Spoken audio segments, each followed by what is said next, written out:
what? Evelyn is awesome at taking instruction. The first half of the first lap was a little shaky. We got her going. We got over turn 5. That was your big challenge, right? Yeah, that was the biggest challenge, is turn 5. And did you feel like you made some progress there? Yeah, absolutely. I'm just more comfortable with the track.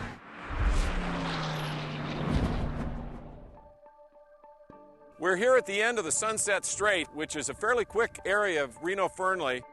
The cars are coming down anywhere probably from 60 up to a 90 or 100 miles an hour.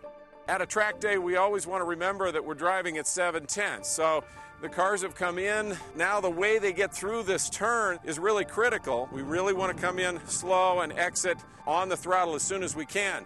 What I've got is 3 cones here illustrating how not to do it. Beginners, they may have a tendency that they'll brake for the turn without slowing down and turn in too soon. They've prevented themselves from having the opportunity to make the full arc of the turn. They've started the arc, and that arc is going to carry them the wrong direction. That direction will be just out to the edge of the track where they can probably just turn around and get back on the line for the next turn. But if they're going more than 7/10, that's where it can bite you. You can go off headed at the unintended consequences of that little tire wall. That's the early apex. Let's not do it that way.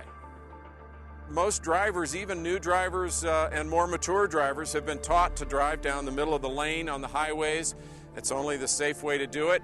So it would be natural for someone to drive down here, learning the line and feeling that the safest thing to do is to stay right in the middle of the road. The problem is, what will happen with most street cars is your car is going to understeer and never be able to get a proper attitude to be able to accelerate out of the turn.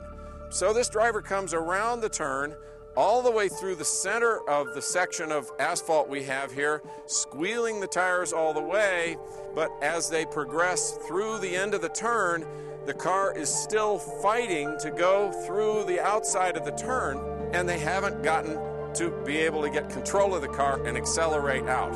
So with driving down the middle of the track, the problem is, number one, you may wear out your front tires.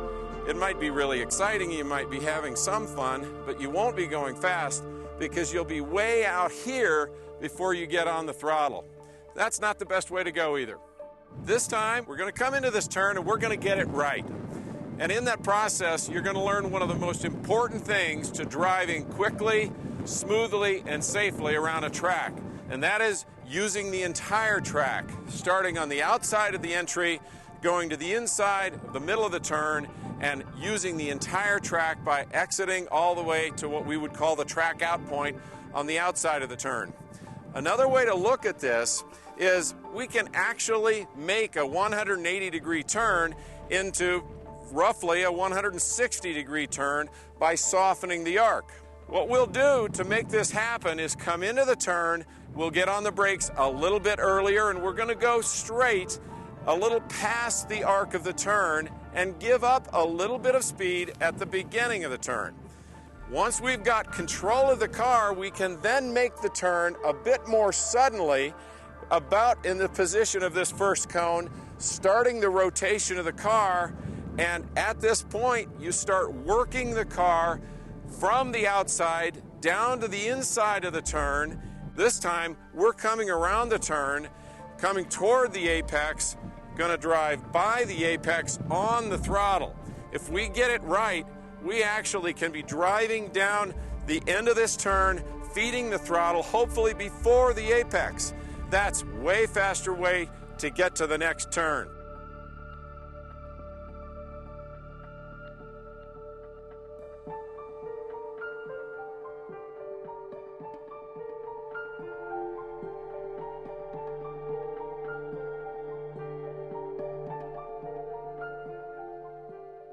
Now we're about to leave this beautifully taken turn.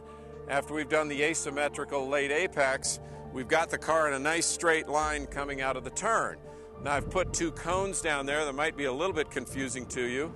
The one on the left represents what we would call a pinched exit. This pinched exit creates the need to go in to the right and really adds turn to the next turn ahead of us. Now, if we let the car out, to a true track out point. This car is on throttle on a straight line going all the way out. We're bottom line, letting the car use the whole track. That is the fast way to get down to that next turn.